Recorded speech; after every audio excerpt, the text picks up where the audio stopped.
What's up, everyone? Welcome to the channel. Thanks for stopping by. So today is rack day, and as you can tell, I have already removed my stock rack. I didn't film it just because there's like a ton of these out there already. A bunch of people have filmed it. It's not fun. It's kind of a pain in the ass, but it can be done. For me, I have front skids, so removing the skids, I don't have those crossbars that are already there factory. I removed them a long time ago. Also don't have a sway bar, so that kind of gets less stuff in my way. I don't think it was that bad. It was a little challenging, but not like over the top terrible. I took my time all morning just to make sure everything was good. I did have to cut one bolt because I didn't feel like removing brackets. So I will put the part number to that bolt. I ended up ordering two different sets of bolts because when you look on any of the factory diagrams, the same bolt has like two different part numbers. So I wasn't sure which one it was. I ended up ordering them both. I know which one it is now. I will put that part number down below. So in terms of the Tundra Rack itself, once you see them both sitting up here together, it's incredible how just pure beefy this is over this one. So that's one thing. Something else to consider when you're installing the Tundra Rack, this piece right here that goes into, it's like a secondary shaft or an intermediate steering shaft, is a little longer than the stock one. The system itself, like these two pieces, are kind of similar. This one still looks a little bit beefier, but not as much, but this is a bit longer. So let me give you like an idea of what I'm talking about. This is the stock intermediate shaft. Some other individuals out there, what they've done is kind of cut this here, cut a piece off, and just re-weld this back on because you need this to be shorter by like maybe an inch, inch and a half of this piece, right? Which is an intermediate shaft, which is just a little bit shorter. It's almost like an inch, inch and a half shorter. So if this works today, I am going to put the part numbers for this. So that way, essentially, you can buy this and this with the offset bushings or eccentric bushings, like they like to call them. And that way it is a bolt-on type of a deal versus having to do any work to your stock intermediate shaft. So, all right, we're back and we have the proper shaft. I want to apologize for this video being so choppy. I just wanted to go over everything that you might encounter in one video so you didn't have to watch like a bunch of different videos.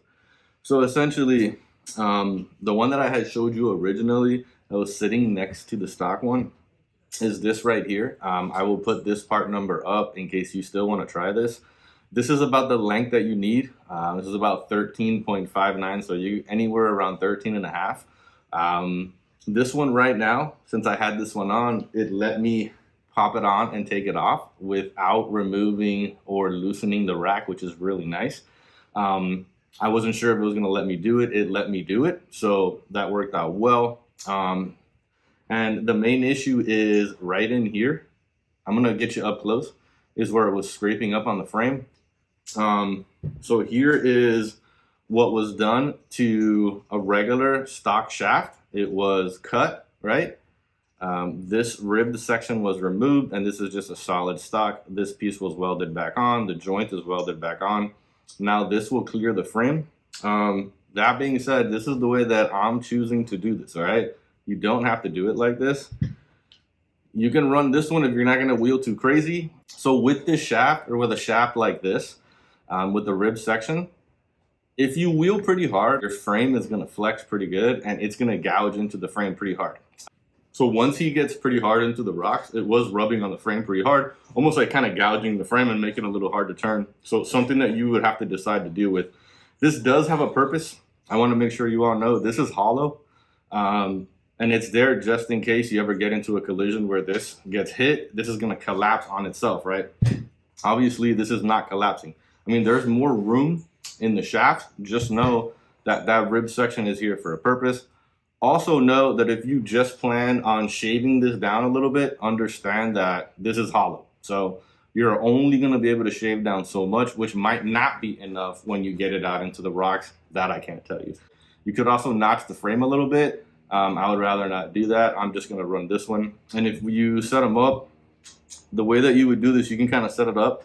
So there's slots in here where the screw is going to go. And then there's also the screw hole for here, there is a spot where the nut kind of slides into. You just want to set them up the exact same way so that when you put it back in, you know, you're going to be able to catch those grooves the same way and keep it super similar to what's there right now. Steering wheel is locked. I'm going to go put this one back in, and then I'm going to put you back into, you know, the video of installing this. Just know this is coming down the pipe for you. It's something that you're going to have to deal with if you wheel. All right.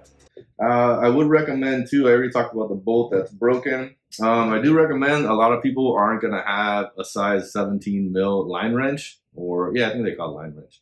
There's another name for them. I can't think of it right now. It's basically, this is a little bit bigger, kind of hugs the nut better. So have one of these handy. A lot of people don't have a 17. This is from Harbor Freight, so nothing special, but it comes in handy. Removing the high pressure line, it's on there pretty good. And then also, this is the first time I've used one of these. It is like a hose kind of puller. It slides the hoses off of the bibs.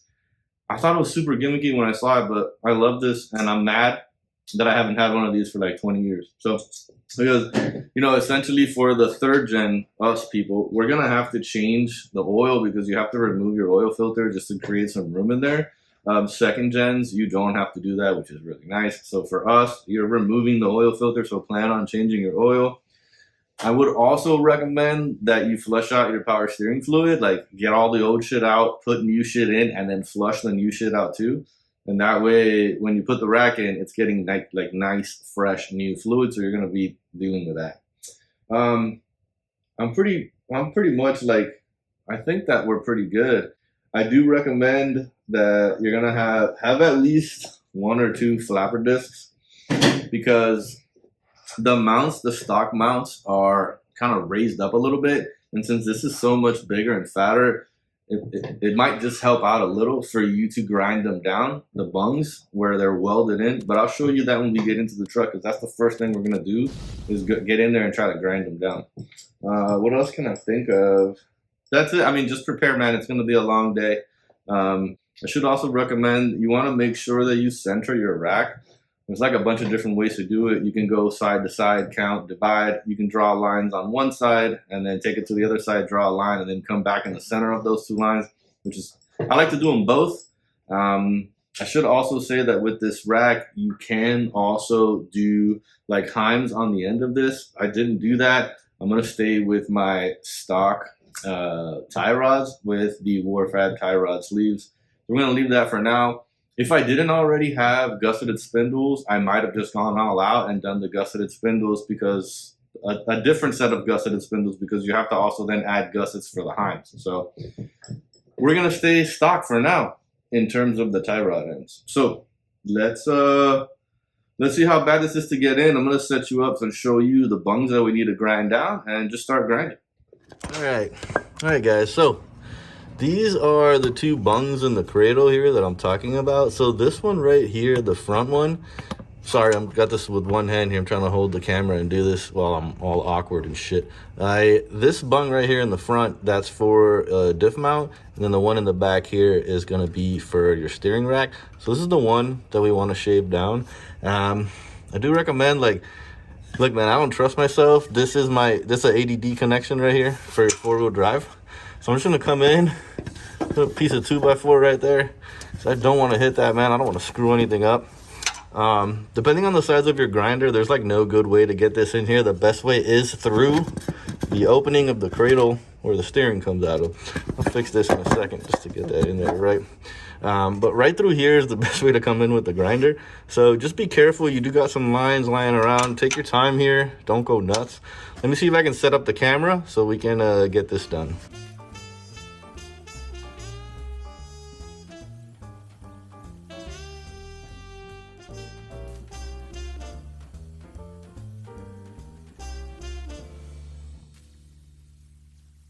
All right, so here is the driver's side bung. We're gonna work on this one. Again, I don't trust myself. There's not too much stuff back here. Look, let me show you. But I don't want to hit the diff or any of the breathers. So again, shoving a piece of 2x4 in there. So in all fairness, on the passenger side, you can come in from the front. I kind of have the camera right there. So that's why it's easier to come in through that cradle opening. Here on the driver's side, a lot of this is in the way. So you really can't come in from the front. You're gonna have to come in through the cradle hole, which is like right here. So I'm gonna try to figure out how to set the camera up for you guys here, so you can kind of watch me grind this one down. And what I'm doing is I'm trying to make it flush, but I don't want to get into like the weld or anything like that. So as low as you can go. If you look on that side, it's kind of flush over there. That's it. That's what I want. Just don't want to indent in.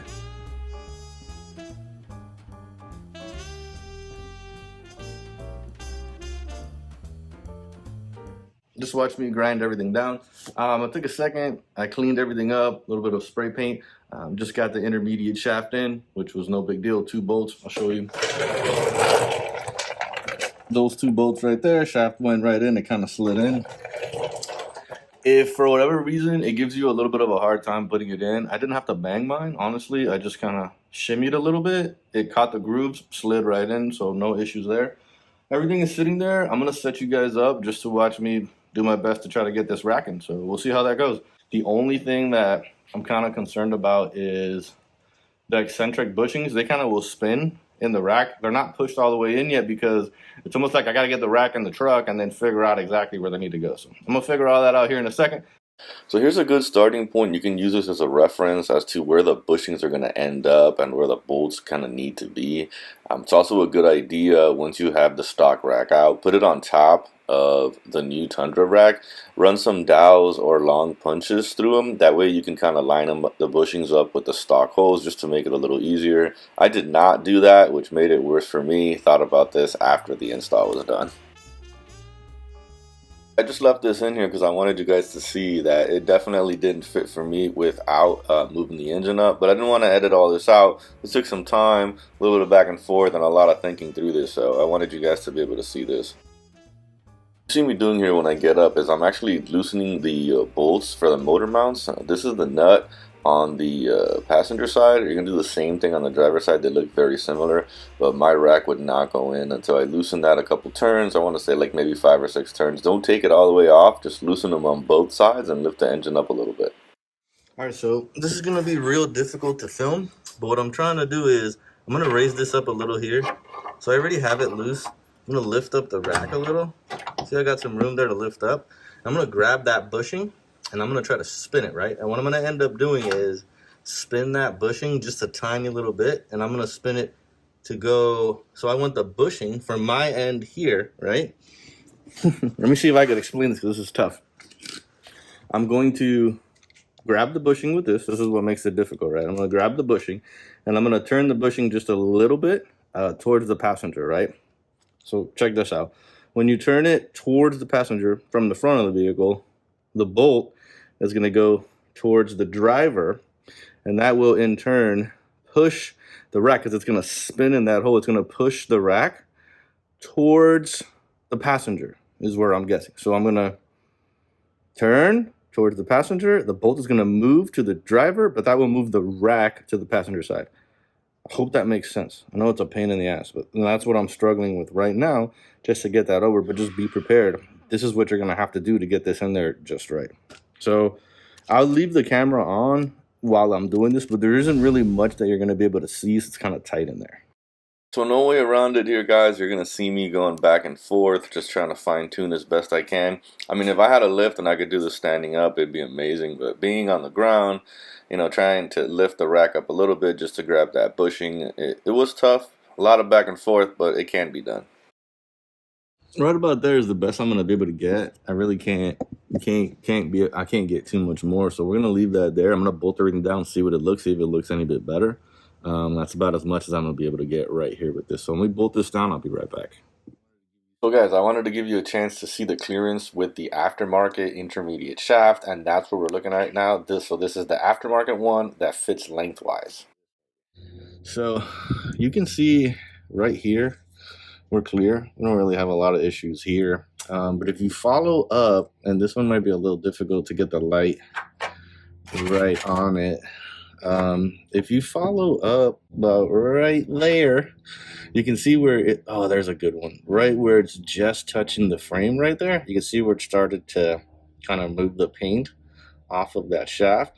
So here's a comparison shot for you guys where you can see the modified shaft. Got a ton of room up there, so it's not going to hit the frame anymore.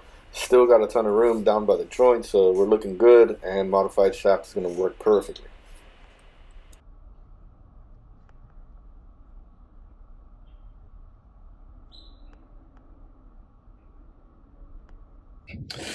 So clearance is here between the rack and the diff. That's kind of what we're looking at right there. So this is a little, so this one is deceiving. This is a little low. It's way underneath. What we're looking for is kind of above it. I'm focusing on kind of in this vicinity here.